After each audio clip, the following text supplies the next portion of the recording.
District Attorney Markham believed he ruled the courthouse, casually humiliating the barista who served his coffee every morning. He had no idea the woman he treated like dirt was actually a federal agent, meticulously building the case that would burn his world to the ground. The hiss of the espresso machine was the soundtrack to my life for the past 3 months. To the lawyers, judges, and clerks bustling through the courthouse lobby, I was just Maya, the new girl at the coffee kiosk with a polite smile and a knack for remembering complicated orders. I was meant to be invisible, just another part of the building's machinery. And to District Attorney Markham, I was less than that. I was a fixture to be ignored or, when he was in a particular mood, a target for his casual cruelty. The thing you need to understand about a man like Markham is that his power wasn't just in the courtroom. It was in the way he carried himself, the way his tailored suits never seemed to wrinkle, the way his voice could cut through the morning rush like a guillotine. He was a man who believed the world was built to serve him, and people who looked like me were meant to do the serving. Our first encounter set the tone. He swaggered up to the counter, not even making eye contact, and barked, "Caramel latte, extra shot, extra hot, and don't burn the milk this time." He tossed a crumpled $10 bill on the counter. My predecessor, a nervous college kid, had apparently been a frequent victim of his temper. I just smiled my practiced, neutral smile. "Of course, sir. And your name?" He finally looked at me, a flicker of annoyance in his cold blue eyes. He glanced at my name tag. "Just make the coffee, Maria." It wasn't a mistake. It was a dismissal. He couldn't be bothered to read 3 extra letters. Every morning after that was a variation on a theme. Some days he'd complain his coffee was too dark, with a smirk that made it clear he wasn't talking about the roast. Other days he'd hold loud, obnoxious phone calls right at the counter, discussing cases in a way that made my skin crawl, always referring to black defendants as thugs or animals, seemingly for my benefit. I'd just wipe the counter, steam the milk, and hand him his cup. My face a perfect mask of serene customer service. Inside, a tiny digital recorder tucked into my apron pocket was capturing every single word. My name isn't Maya. It's Special Agent Keisha Hayes, and D.A. Markham was the target of a 2-year federal investigation into corruption, evidence tampering, and racially biased prosecutions. I was the one sent in to get the final, damning pieces of evidence that would put him away for good. The man was a prolific monster, but he was slick. On paper, he was a pillar of the community. In person, he was a tyrant who used his position to terrorize the very people he was sworn to protect. My job was to observe, to listen, to be the fly on the wall he'd never notice. But his daily bullying was starting to wear on me. It wasn't the personal insults. I've dealt with worse. It was the sheer, unadulterated arrogance. He believed he was untouchable. He felt so secure in his power that he could dehumanize me, a total stranger, just for the sport of it. He had no idea that the quiet barista he belittled every morning was memorizing his associates, tracking his financials, and building a case that would shatter his world. The long game was working, but it was agonizingly slow. I needed something more, something that connected his personal bigotry to his professional misconduct in a way that was undeniable. Then came the day it all changed. It was a Tuesday, the air thick with the tension of a high-profile trial he was prosecuting. A young black man was on trial for a crime I knew, from my intel, he didn't commit. Markham was railroading him. The boy's mother, a woman who looked like she hadn't slept in weeks, was standing near the kiosk, her hands trembling as she held a small cup of water. Markham, flanked by 2 junior prosecutors, walked past her. He paused, looked her up and down with utter contempt, and leaned in close to his subordinates, his voice a stage whisper designed to be overheard. "See that? That's the face of a woman who failed, raised another menace to society. It's in their blood. The woman flinched as if he'd slapped her, a silent tear rolling down her cheek. She just turned and walked away, her shoulders slumped in defeat. Markham chuckled, a low, guttural sound, and then his eyes landed on me. He saw that I had watched the whole thing. A slow, malicious grin spread across his face. He walked right up to my counter, slapped his palm down on the marble, and leaned in, his voice dropping to a menacing purr. "You got a problem with that, Maria. Maybe you think I'm being too harsh on one of your people." He looked me dead in the eye, challenging me, daring me. The professional mask I'd worn for 3 months cracked. The long game was over. He had just made this personal, and he had no idea that his perfectly ordered world was about to be burned to the ground. The investigation was about to accelerate, starting tonight. That night the courthouse emptied out, its grand marble halls becoming a labyrinth of shadows and echoes. I told the evening security guard, a kindly old man named Frank, that one of the syrup pumps for the espresso machine had exploded right at closing time, making a sticky mess I had to sanitize. He just nodded, more interested in the sports section of his newspaper than my feigned predicament. "Don't stay too late, Maya," he'd said, patting my arm. "This old place gets creepy." He had no idea. Once his footsteps faded down the long corridor, I slipped out from behind my kiosk. My name is Keisha Hayes, and I was about to commit multiple felonies inside a building dedicated to justice. The irony was not lost on me. Markham's office was on the 4th floor, the corner suite with the panoramic view of the city, a view he used to look down on everyone else.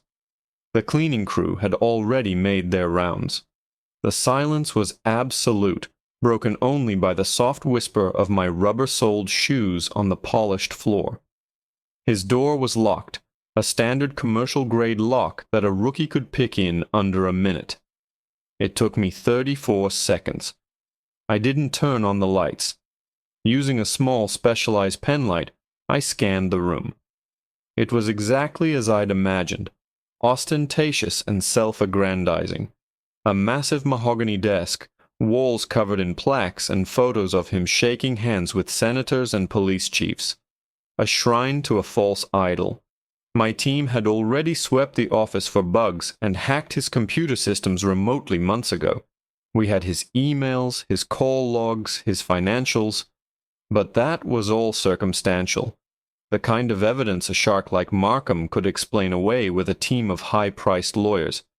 I needed something tangible, something in his own hand, something he was too arrogant to believe anyone would ever find.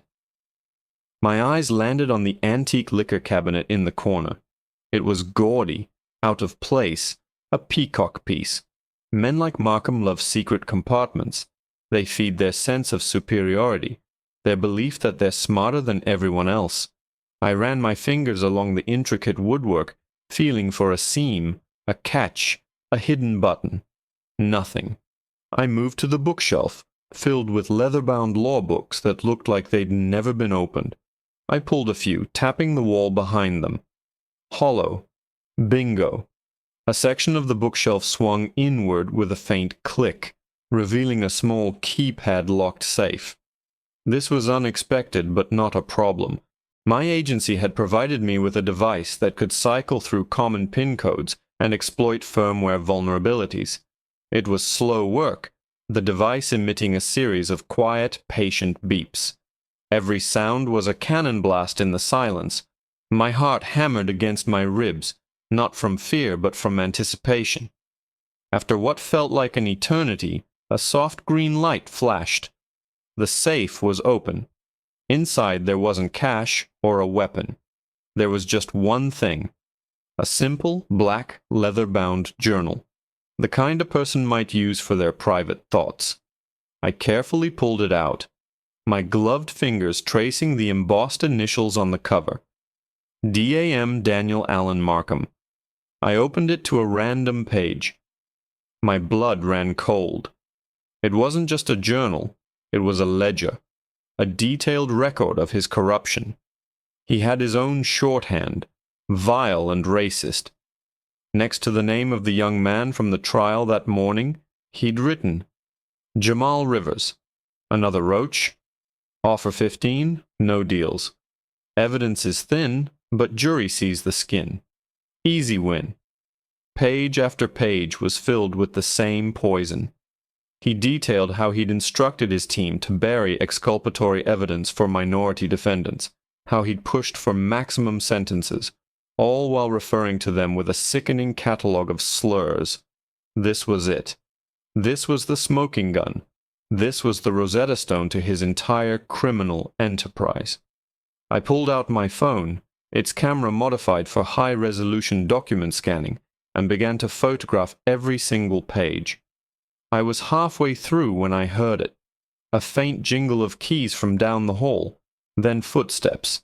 Heavy, confident footsteps, heading directly for this office. They stopped right outside the door.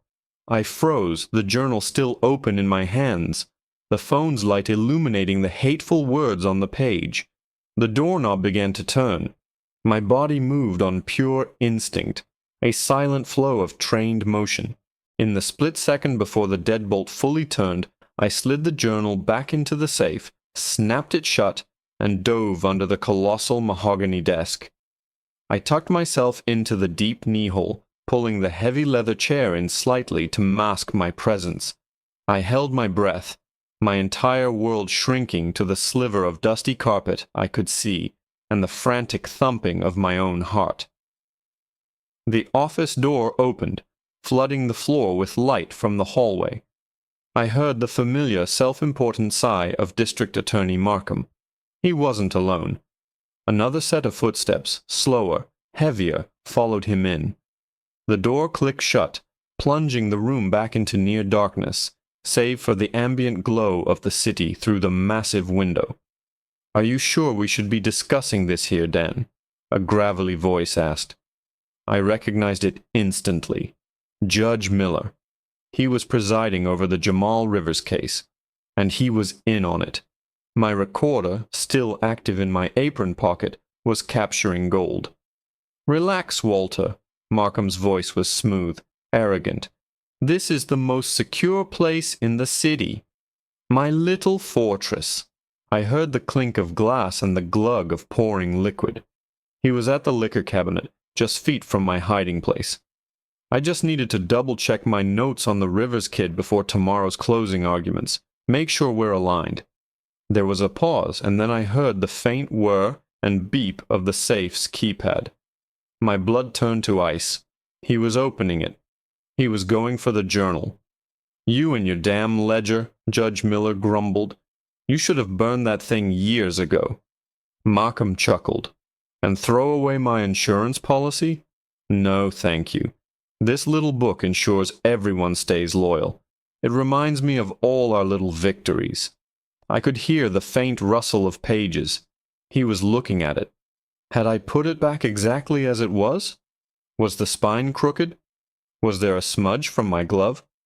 "Ah, here we are," Markham said. "Jamal Rivers. Another roach. A he. A bit on the nose, I know, but it helps me keep things organized." He closed the journal, the sound of the leather cover shutting echoing like a gunshot in the silent room. The safe door clanged shut, the lock engaging. I let out a breath I didn't realize I'd been holding, the air barely whispering past my lips. They talked for another 10 minutes, finalizing their strategy to bury the kid, their words dripping with a casual racism that was even more chilling in private. Finally they left, their laughter echoing down the hall as the door locked behind them. I waited another 20 minutes, my muscles screaming, before I finally crawled out from under the desk. I had it all, everything I needed. The next morning the courthouse was buzzing with its usual energy. At 8:45 a.m., like clockwork, Markham swaggered up to my kiosk. He looked smug, rested, like a predator who knows his prey is already cornered. He didn't even look at me, just stared at the menu above my head as if trying to decide. "Give me the usual," he finally grunted, tossing a $10 bill on the counter. And try not to make a mess of it today, Maria." I didn't say a word. I just turned and began to craft his drink with meticulous care. I steamed the milk to a perfect creamy texture. I pulled 2 flawless shots of espresso. I swirled in the caramel with the precision of a surgeon. I placed the cup on the counter, the latte art a perfect little heart. He reached for it, but I didn't let go. I kept my hand on the cup, and for the first time in 3 months, I looked him directly in the eye, my face no longer a mask of polite service. His hand froze. A flicker of confusion crossed his face. "There's a problem," he sneered.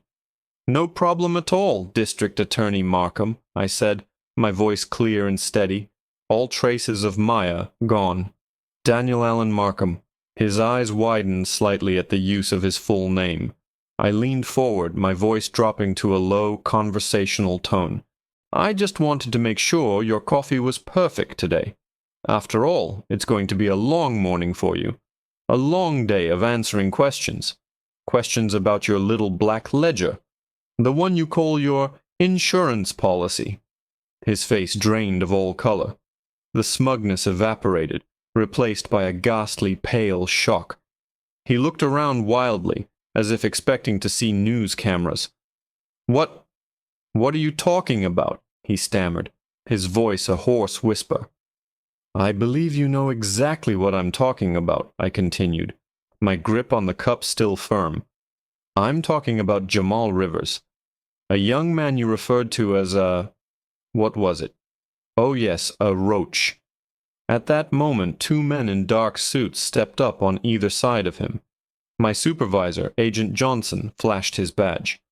"Daniel Markham, you're under arrest for evidence tampering, conspiracy to obstruct justice, and multiple civil rights violations." Markham stared at me, his mouth agape, his world crumbling in the sterile, coffee-scented air of the courthouse lobby. He was looking at the barista, but he was finally seeing the federal agent. "You," he choked out, the word filled with a venomous disbelief. I finally released his cup and slid it toward him. "Special Agent Keisha Hayes, FBI," I said, my voice devoid of all emotion. "And you should know, your associate Judge Miller is being taken into custody as we speak."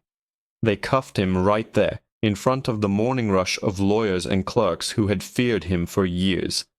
As they led him away, his perfectly tailored suit looking suddenly cheap and ill-fitting, I called after him. "Oh, and Mr. Markham?" He turned his head, his eyes filled with pure hatred. I gave him a small, polite smile. "Caramel latte, extra shot, extra hot, and I didn't burn the milk." Then I turned back to my espresso machine, ready for the next customer. Jamal Rivers would be a free man by lunch.